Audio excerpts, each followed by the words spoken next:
cyber attacks and cybersecurity threats generally are already an immense problem globally and growing rapidly. Rob, how does Revealed help organizations think completely differently about their cybersecurity profile and defenses? We're trying to change the way organizations think about success, right? Most organizations today view cybersecurity as a zero-sum game. I either failed and I got a breach, or I succeeded because I haven't been breached yet. And by changing the way we view that into the right time at the right place with the right control, you end up creating a more resilient posture that's manageable over time. One of the things that you're doing is what you call threat hunting, out there looking for threats, looking for potential risks.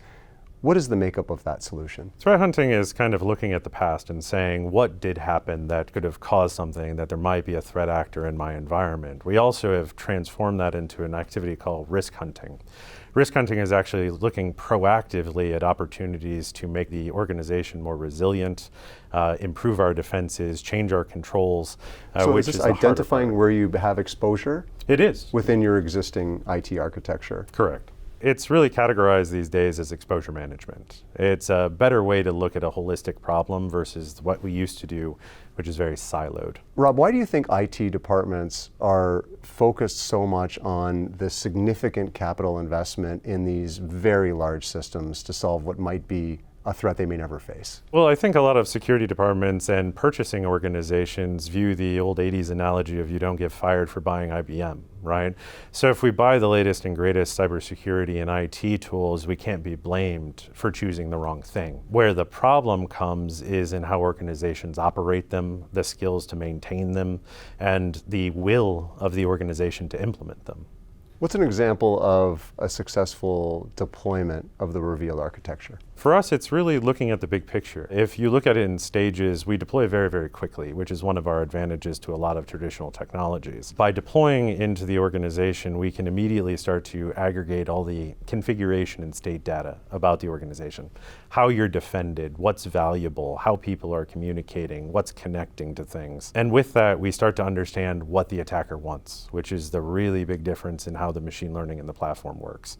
It's all driven off the attacker's objective, because that's how you should be defending. The cybersecurity arena is like a dynamic chess game where everyone is trying to get one step ahead of the other player. Rob, what does checkmate look like in this chess game? We have three states of winning. One is the access, one is the control, and one is persistence.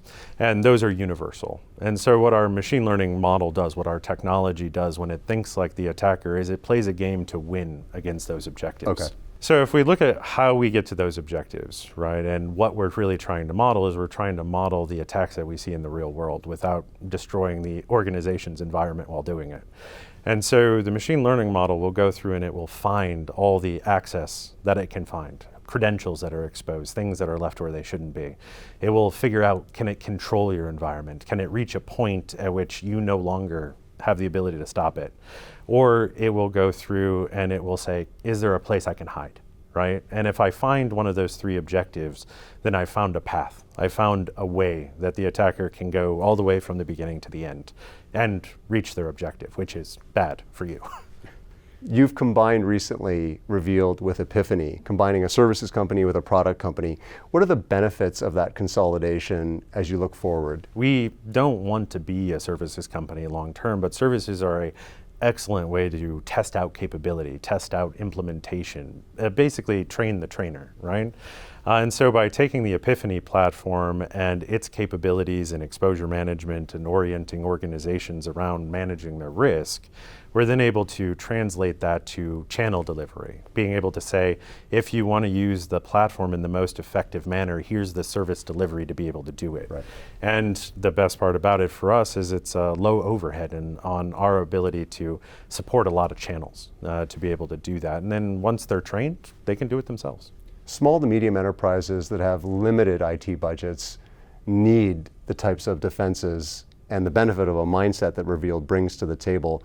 But resources are very limited. So how do you enter that marketplace with a viable solution? If you look at the Epiphany platform and the way it's designed, it is designed to be an expert system. It's designed to be operated and ran by the Fortune 500, Fortune 1000 type organizations, but it doesn't mean smaller organizations shouldn't have that capability or that knowledge. And that's where that service delivery comes in to allow us to go down market.